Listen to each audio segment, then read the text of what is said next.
Hello, ഞാൻ doctor Amala, consultant ഓർത്തോണ്ടിസ്റ്റ്. ഇപ്പോൾ നമ്മൾ ഡിസ്കസ് ചെയ്യാൻ പോകുന്ന ടോപ്പിക് കൂർക്കമ്പലിനെ പറ്റിയിട്ടാണ്.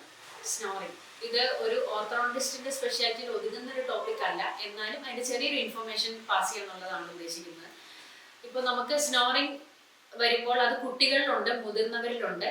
അത് പലതരത്തിൽ നമ്മുടെ ലൈഫ് സ്റ്റൈലിനെ ബാധിക്കുന്ന ഒരു സിറ്റുവേഷൻ ആയിട്ട് നമ്മൾ ഇന്ന് പലരിലും കേൾക്കാറുണ്ട്. അപ്പോൾ സ്നോറിങ് ഉണ്ടാകുന്ന അഥവാ കൂർക്കമ്പലി ഉണ്ടാകുന്ന നമുക്ക് പല കാരണങ്ങൾ കൊണ്ടായിരിക്കാം. ഒന്നത് ജസ്റ്റ് ഒരു ഹാബിച്വൽ ആയിട്ട് സ്വഭാവം കൊണ്ട് തന്നെ ഡെവലപ്ഡായി വരുന്നതായിരിക്കും. അല്ലെങ്കിൽ നമുക്ക് മൂക്കിൽ എന്തെങ്കിലും തടസ്സം വരുമ്പോൾ കിടന്നുറങ്ങുമ്പോൾ വായ തുറന്നുറങ്ങി അത് ശബ്ദമായി സ്നോറിങ് നല്ല കൂർക്കമ്പലിയിലേക്ക് മാറുന്നതായിരിക്കാം. അപ്പൊ അതിന്റെ കാരണം, കൂർക്കമ്പലി ഉണ്ടാകുന്നതിന്റെ കാരണം എന്തെന്ന് ഐഡന്റിഫൈ ചെയ്ത് അതിനെ അപ്രോപ്രിയേറ്റ് ആയിട്ട് ട്രീറ്റ്മെന്റ് കൊടുക്കുക എന്നുള്ളതാണ് അതിന്റെ ഇമ്പോർട്ടന്റ് ആയിട്ട് വരുന്നത്. കുട്ടികളിൽ പല്ല് വളരെയധികം നിരതെറ്റിയിരിക്കുമ്പോൾ വായ തുറന്നുറങ്ങുമ്പോൾ നമ്മുടെ മുകളിലത്തെ താടിയുടെ ഷേപ്പ് മാറി അത് കുറച്ച് ചുരുങ്ങി കൺസ്ട്രിക്റ്റഡ് ആയിട്ട് വരും. അങ്ങനെ വരുമ്പോൾ പല്ലുകൾ നിരതെറ്റ് വരാം, അതിന്റെ കൂടെ തന്നെ കൂർക്കമ്പലി വരാം, ഒരുപാട് ചേഞ്ചസ് ഫേസിനും ഉണ്ടാവാം.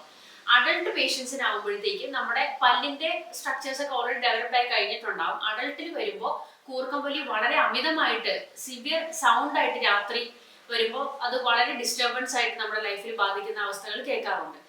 അപ്പോൾ ഈ കൂർക്കമ്പലിക്ക് നമുക്ക് ആന്റി സ്നോറിംഗ് ഡിവൈസസ് പലതരത്തിൽ അവൈലബിൾ ആണ്. നമ്മൾ ആമസോണില് നെറ്റിലൊക്കെ നോക്കുമ്പോൾ ഒരുപാട് ഇന്റർനെറ്റിൽ നമുക്ക് ജസ്റ്റ് ഓൺലൈൻ മേടിക്കാൻ പറ്റുന്ന പലതരത്തിലുള്ള ഡിവൈസസ് ഉണ്ട്.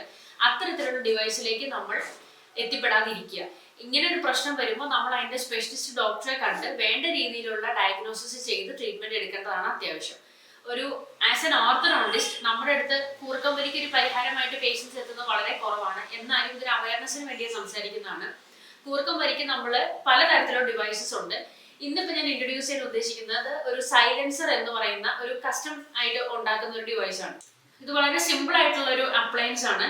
ഇത് പേഷ്യൻസിന്റെ മുകളിലത്തെയും താഴത്തെയും പല്ലിന്റെ അളവ് എടുത്തിട്ട് അതിന് അപ്രോപ്രിയേറ്റ് ആയിട്ട് നമ്മൾ ഫാബ്രിക്കേറ്റ് ചെയ്യുന്ന കസ്റ്റമൈസ് ആയിട്ട് ചെയ്യുന്ന ഒരു ഡിവൈസ് ആണ്. ഇതിന്റെ പേര് സൈലൻസർ എന്നാണ്. ഇത് ഓരോ പേഷ്യൻസിന്റെ പല്ലിന്റെ ഷേപ്പും സ്ട്രക്ചർ അനുസരിച്ച് ഉണ്ടാക്കുന്നത്. അപ്പൊ ഇതില് വരുന്ന കാര്യം എന്ന് വെച്ചാൽ ഇതില് ഈ രണ്ട് ട്രേസ് ഉണ്ടാവും. ഒരെണ്ണം മുകളിലത്തെ ട്രേ, ഒരു ട്രേ മുകളിലത്തെ പല്ലും ഒരു ട്രേ താഴത്തെ പല്ലിലും വെക്കും. എന്നിട്ട് ഇത് രണ്ടും കൂടി അറ്റാച്ച് ചെയ്യുന്ന ഒരു ക്ലിപ്പാണിത്. ഇത് പല സൈസസിൽ ഇതിന്റെ ക്ലിപ്സ് അവൈലബിൾ ആണ്. ഇതിന്റെ പർപ്പസ് എന്ന് പറഞ്ഞാൽ നമ്മുടെ താഴത്തെ താടി കുറച്ച് ഫോർവേഡ് ആയിട്ട് ഫ്രണ്ടിലേക്ക് പുഷ് ചെയ്ത് രാത്രി ഉറങ്ങുന്ന സമയങ്ങളിൽ താഴത്തെ താടി കുറച്ച് ഫ്രണ്ടിലേക്ക് പുഷ് ചെയ്തിരിക്കും. അവ കിടന്നുറങ്ങുന്ന സമയങ്ങളിൽ നമ്മുടെ നാക്ക് പുറകോട്ട് തള്ളി നമ്മുടെ ശ്വാസകോശം ബ്ലോക്കേഡ് ആക്കുന്ന സിറ്റുവേഷൻ കുറച്ച് കുറയ്ക്കും. അത്തരത്തിൽ കൂർക്കമ്പലിക്ക് ഒരു വ്യത്യാസം സംഭവിക്കും. എന്നാൽ എല്ലാ പേഷ്യൻസിനും കൂർക്കമ്പലി വരുന്ന എല്ലാ ആളുകളിലും യൂസ് ചെയ്യാൻ പറ്റുന്ന ഒരു ഡിവൈസ് അല്ല ഇത്. കൂർക്കമ്പലി ഉണ്ടാകുന്ന കാരണങ്ങൾ പലതാണ്. അത് ഐഡന്റിഫൈ ചെയ്തിട്ട് നമ്മളുടെ ചില സാഹചര്യങ്ങളിൽ കുട്ടികളിലും അഡൾട്ട് പേഷ്യൻസിലും കൂർക്കമ്പലി ഉണ്ടാകുന്നതിന്റെ റീസൺ എന്ന് പറയുന്നത് താഴത്തെ താടിയുടെ ലെങ്ത് കുറവായിട്ട് നമ്മൾ കിടന്നുറങ്ങുമ്പോൾ നമ്മുടെ നാവില് വായുടെ ഉള്ളിൽ റെസ്റ്റ് ചെയ്യാനുള്ള സ്പേസ് ഇല്ലാതെ വരുമ്പോൾ അത് കിടന്നുറങ്ങുന്ന സമയത്ത് നാക്ക് പുറകോട്ട് വീണിട്ട് നമ്മുടെ ശ്വാസകോശം ബ്ലോക്ക് ചെയ്യും. അത്തരം സാഹചര്യങ്ങളിൽ ഈ ഡിവൈസ് വായിൽ വെച്ചാൽ താഴത്തെ താടി കുറച്ച് അഡ്വാൻസ് ചെയ്ത് മുന്നിലേക്ക് കൊണ്ടുവരികയും ടങ് സ്പേസ് കുറച്ച് വർദ്ധിക്കാനും സാധിക്കും. അപ്പം എല്ലാ കേസസിനും അല്ല, നമുക്കത് ഡയഗ്നോസ് ചെയ്ത് ഈ ഡിവൈസ് വെച്ചാൽ കറക്റ്റ് ആവാൻ പറ്റുന്ന സാഹചര്യങ്ങളിൽ മാത്രമേ ഈ ഡിവൈസ് വെക്കാൻ സാധിക്കുകയുള്ളൂ. കൂടുതലായിട്ട് നമ്മൾ ഇതിനെ കൺസൾട്ട് ചെയ്യുന്ന ഡോക്ടർ ENT സർജൻസിനെ കാണുക, പൾമണോളജിസ്റ്റിനെ കാണുക, പിന്നെ അതിന് ഡീറ്റെയിൽഡ് ആയിട്ട് സ്ലീപ്പ് സ്റ്റഡി എടുക്കുക. ഇത്തരത്തിലുള്ള ഒരുപാട് ഡയഗ്നോസ്റ്റിക് പ്രൊസീജിയർ എല്ലാം ചെയ്യേണ്ടി വരും പല സാഹചര്യങ്ങളിൽ.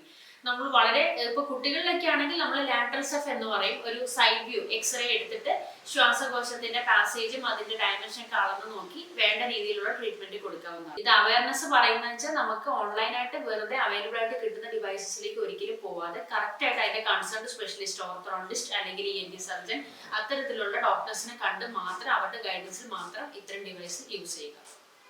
Thank you.